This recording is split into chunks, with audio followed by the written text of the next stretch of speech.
Chapter 91.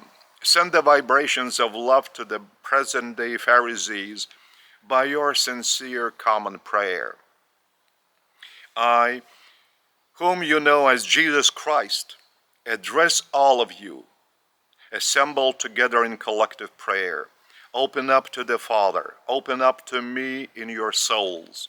And in this state of openness, you will begin to feel the vibrations of the Father's love, even the way I was feeling them while being among you in the flesh.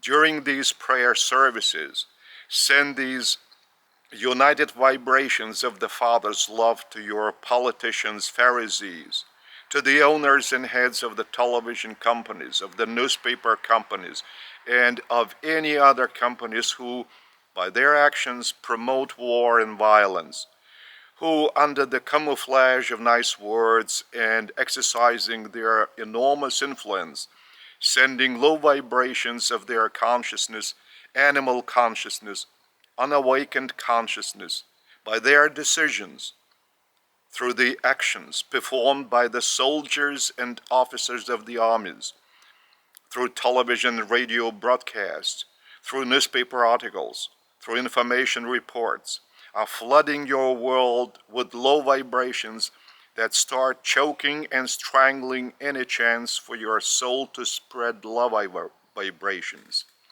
Therefore, by means of these common prayer services, pray for the awakening of the consciousness of all.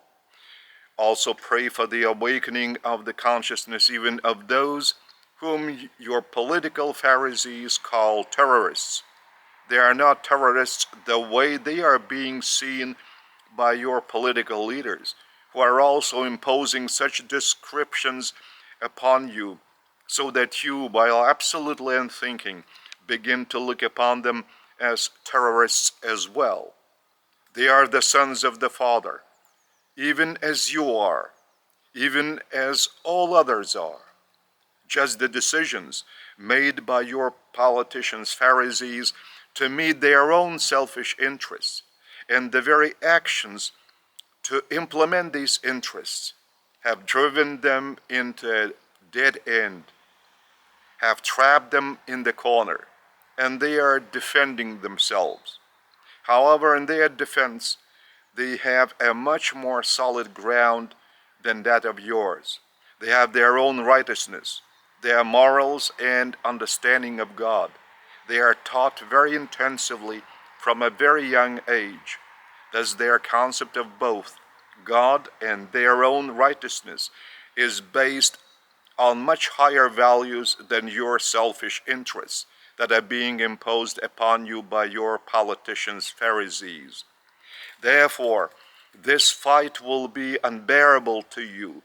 Your mind will be exhausted, and you will lose it for certain, as it is not supported by your soul growing within your own self. The soul has nothing but a desire to spread the Father's love, being replenished with it to capacity, yet it cannot do it because your human mind, that is so unwilling to renounce material wealth in order to please its animal self, has been even more oppressed by the new fears instigated by your political leaders in relation to terrorism, and by the new obligations for implementing the concepts of justice, which you misinterpret. Therefore, this very same soul that might give you wise solutions as to how to behave in order to gradually clear out all this mess, so that it would really see the path of the Father's love I have shown, now is altogether suppressed, and your darkened animal mind cannot hear its desires and crying.